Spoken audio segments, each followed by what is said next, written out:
Welcome to the course of Evolution of the Earth and Life. Today we are going to talk about continental drift.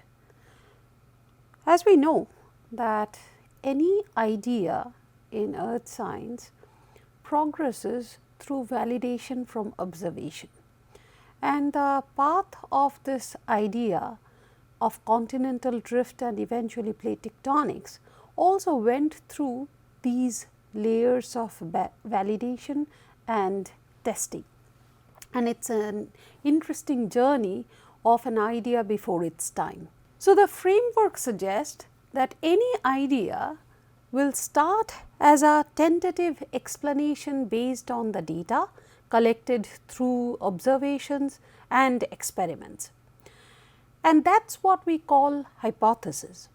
Now, hypothesis once framed, it will go through rounds of criticism, repeated testing of this idea, and often incorporating theoretical results as well as experimental results. Once all of these suggest this hypothesis to be correct, then it progresses to become what is known as a theory. It is something which predicts the outcome of new experiments, survives repeated challenges, and it also gains credibility. For earth sciences, it is something which is predicting the new observations, and it is getting validated by new observation.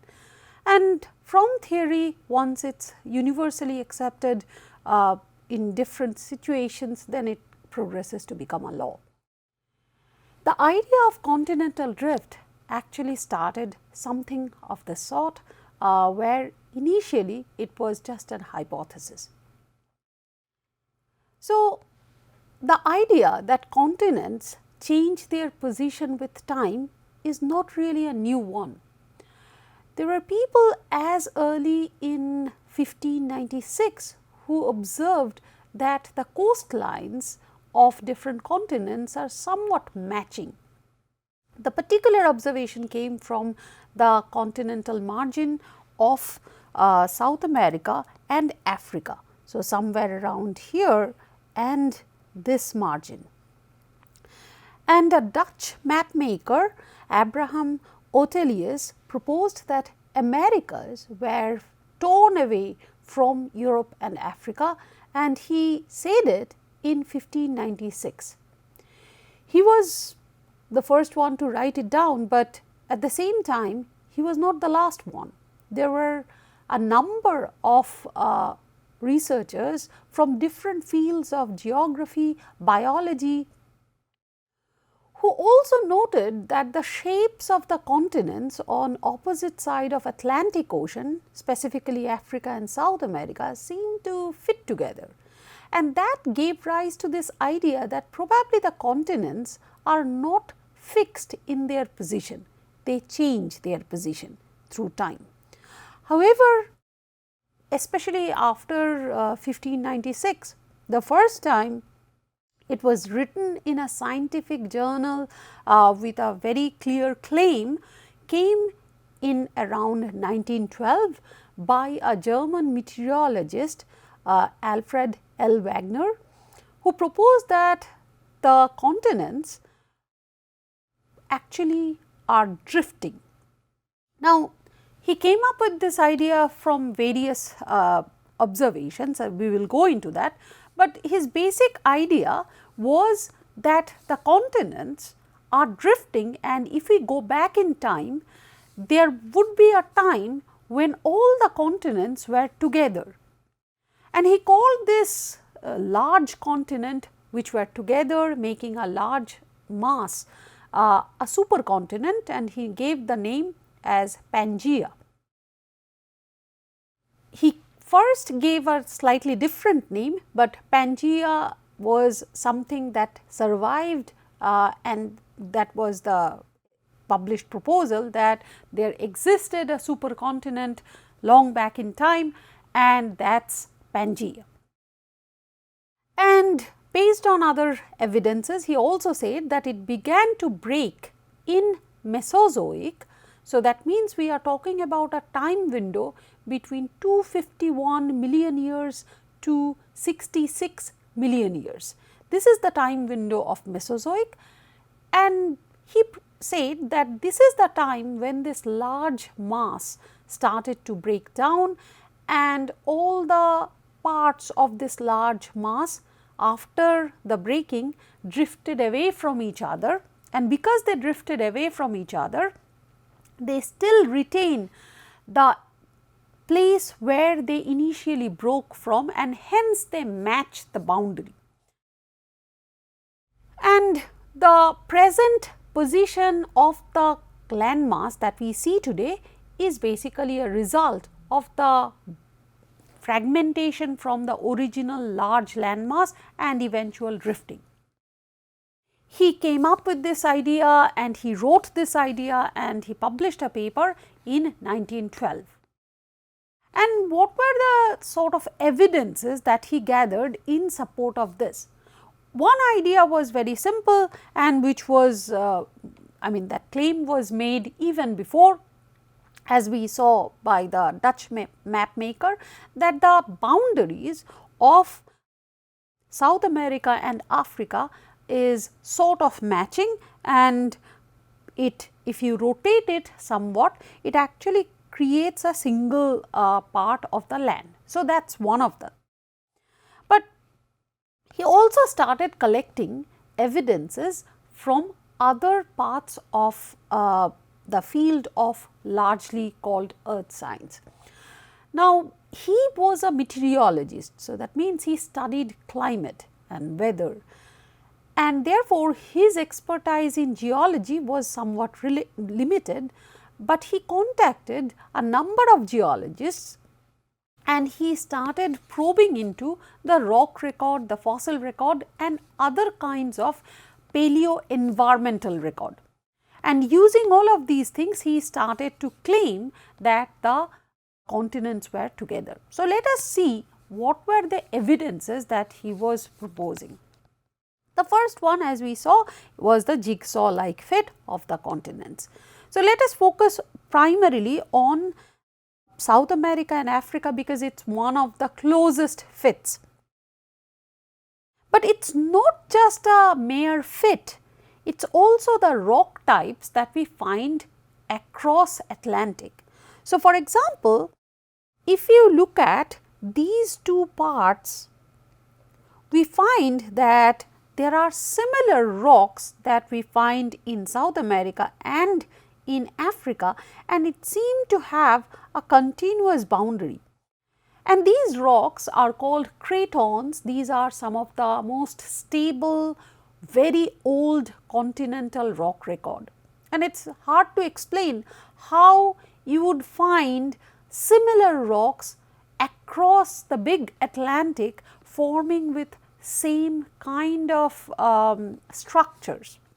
So, when we said that these are the same type of rock, it is not only that their composition are the same, it is how they are oriented, that is what we call structure, or how they formed, how they basically arranged in the field.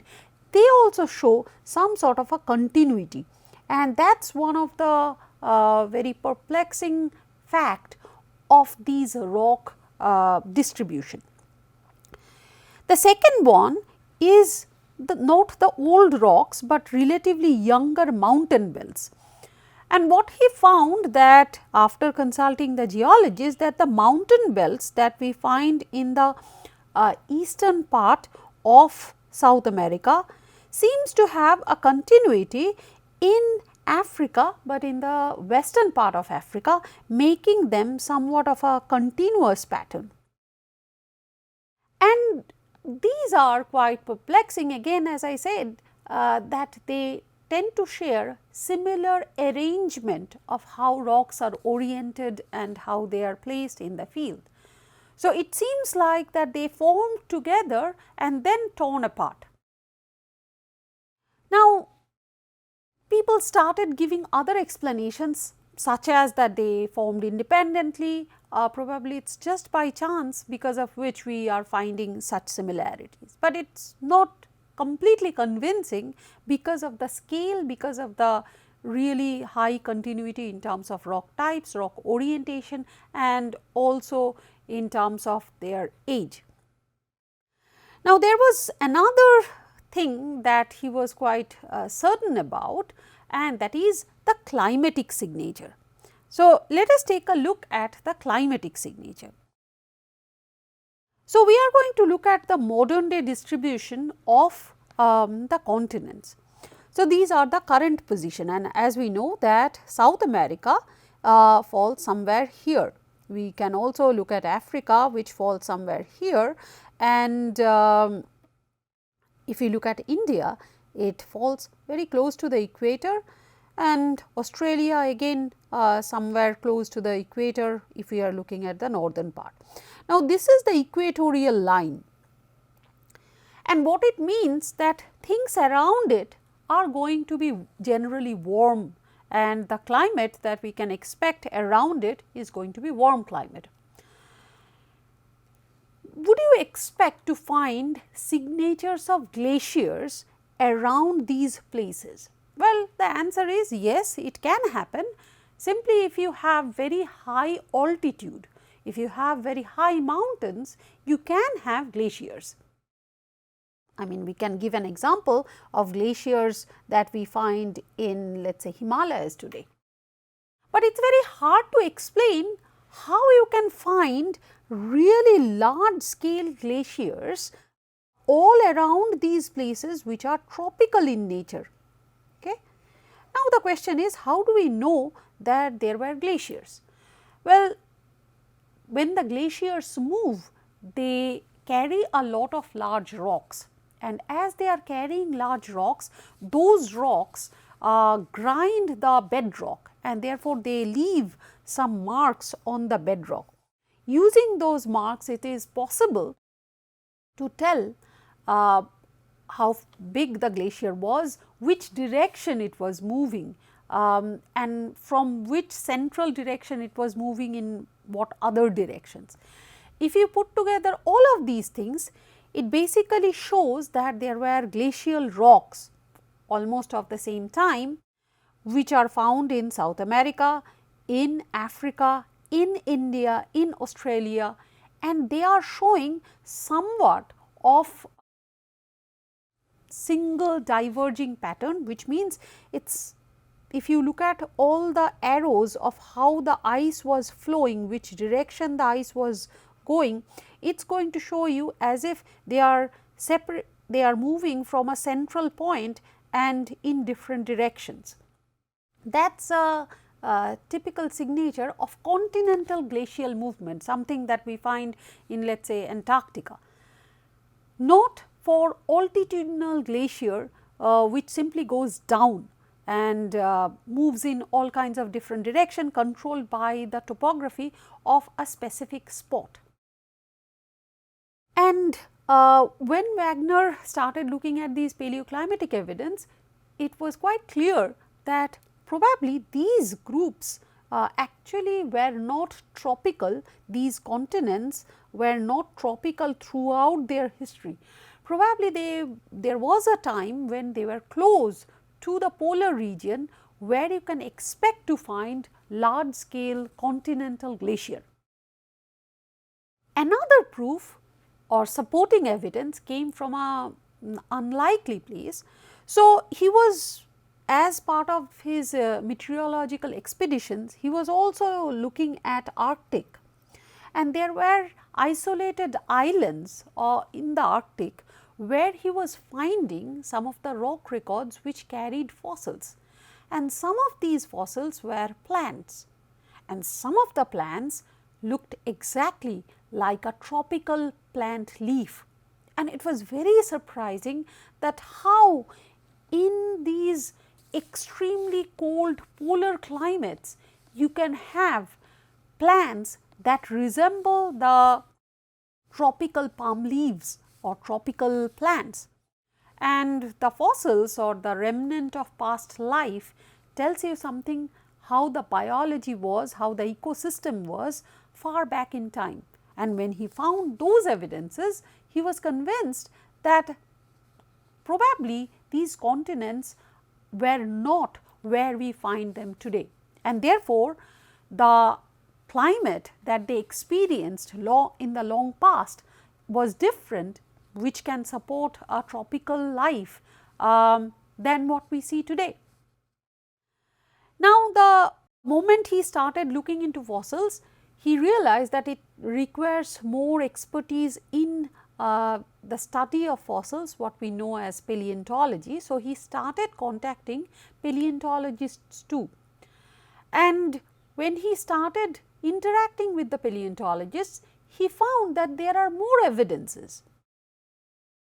One such evidence is that a small reptile, mesosaurs, they are found from South America and they are also found from Africa. Now, what was so great about mesosaur? We are talking about a reptile. It could be so that they basically crossed the ocean, but it is not so, because all the times, all the fossil record that we found of mesosaur, they are always associated with aquatic places. What we mean by that, they are freshwater habitats, they are from lakes and rivers, and the groups which live in lakes and rivers, they are adapted to fresh water. They cannot survive in salt water. Their bodies are not adapted to survive in salt water. Now, imagine this very small reptile crossing such a vast ocean of Atlantic to go to Africa and then spread its population there and thereby preserving their fossil is very unlikely. A better explanation would be that they were on the continental landmass when these two landmasses were together and they basically survived, and eventually these landmasses split and moved in different direction, carrying with them the remnants of these mesosaurs. However, because it was so unusual at this point to think of continents moving, people started coming up with other explanations such as a land bridge. What it argues is there were land connection between them, but not as a continent, but probably smaller islands which these organisms can hop and eventually go to these places. Again, relatively complicated explanation, and we do not really have a direct proof of these land bridge. And second point is, even with some sort of a land bridge or island hopping, an animal has to survive prolonged period in the sea water. But because mesosaurs were known to be aquatic, some people argued maybe they could swim a bit. But again, from the modern biology, we know that it is very unlikely that a group which is adapted to freshwater habitat to survive prolonged exposure in the ocean. So, that is one of the supporting evidences of continental drift. The second evidence that he found or that he came across was a fern. Its name is Glossopteris and it is a fossil fern. It is found in South America, Africa as well as Antarctica, and it does not have easily transportable seeds, and then it becomes very difficult to explain how you can get those same patterns of life in South America and Africa where the seeds cannot be transported, which are far away separated today. Around the same time, some people argued that probably they arose independently, and that is something that we know today, that it is very unlikely that two species of, or I would say two populations with the same genetic composition, that is what we call a species, arose independently of each other. It is very unlikely. It is as unlikely as to find two non-identical twins to have the same genetic makeup.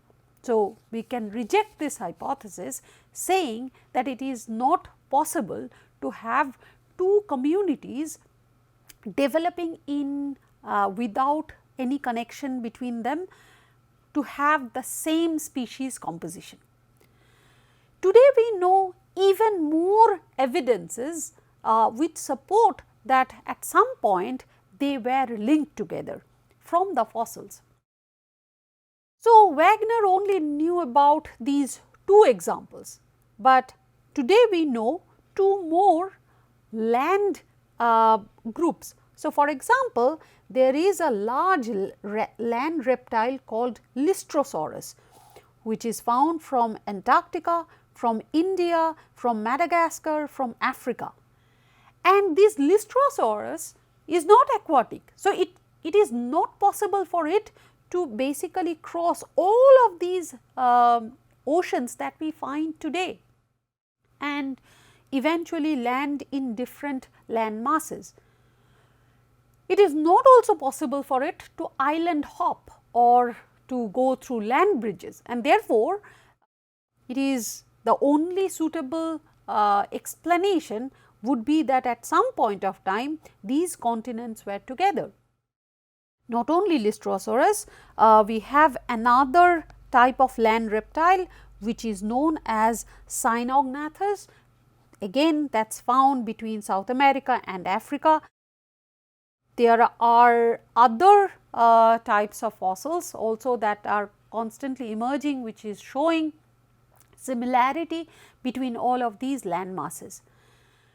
So, all of these things clearly shows that land bridge explanation does not work to explain these distribution of fossils, and therefore, the only remaining explanation is that continents moved. There was a time when all of these continents were together. That also explains why some of these continents are actually showing glacial signature. If this entire position of this entire continent was somewhat towards the pole, then you can expect to have somewhat glacial atmosphere even in distinct places which are now tropical, and after the fragmentation they moved in different direction where we find them today. Even with all these supporting evidences, this idea was not accepted. Around 1930s, it was completely rejected. So, this is the evolution of an idea. So, it was a hypothesis, but it was shot down, it was rejected because there was no suitable mechanism. So, Wagner primarily proposed that he found these observations, he found these evidences which all support the movement of the continent.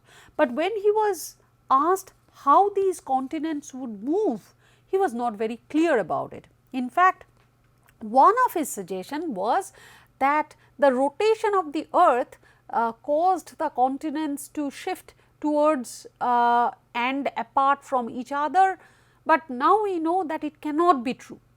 Okay? There has to be some other mechanism, because the rotation of the earth cannot push these continents in different direction. If that is the case, then we will expect to find only one such thing, and also the force is not enough to move the continent.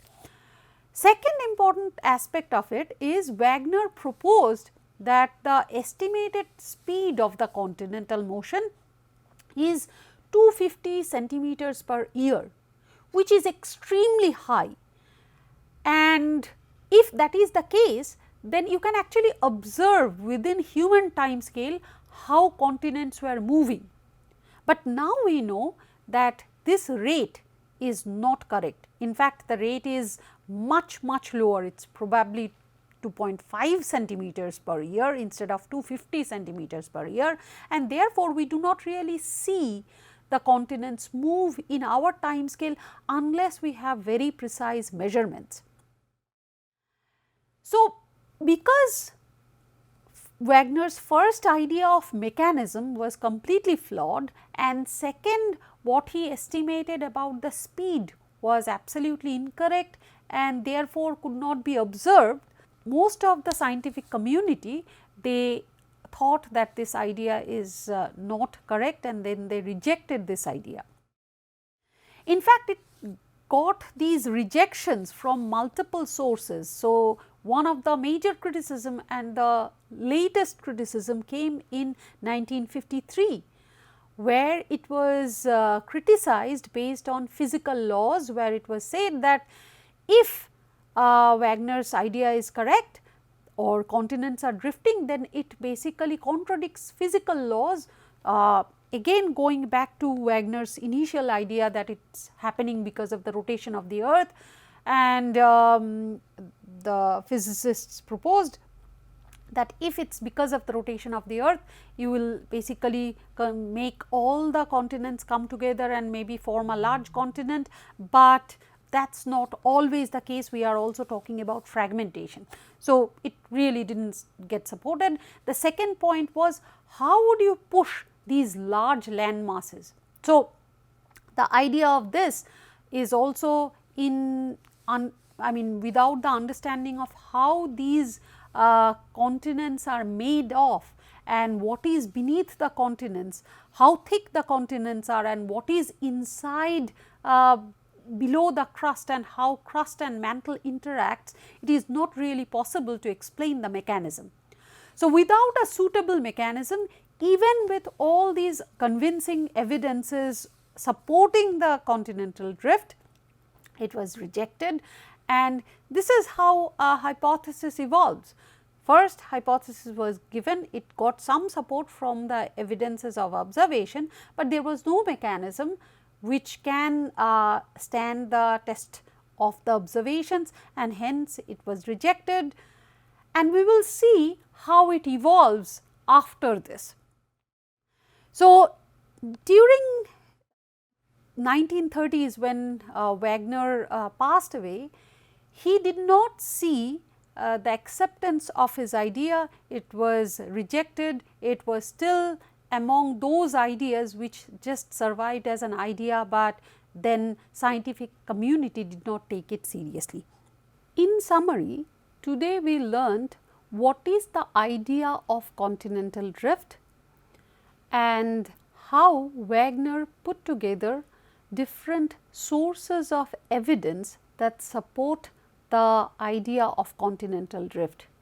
We also learned, even with all the supporting evidences from paleoclimate reconstruction, from paleontology, fossil studies, from distribution of rocks and mountains, it is not accepted as an idea because the mechanism was not clear. So, all these observations supported the idea that continents are not fixed in one position, probably they all were connected together forming a large continent and afterwards fragmented and drifted apart.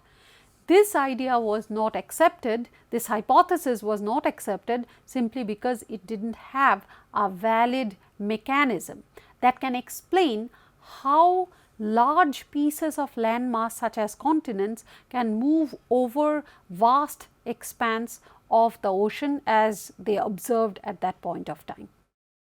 Here are some of the resources that I used for this lecture. Here is a question that I would request you to think about. Thank you.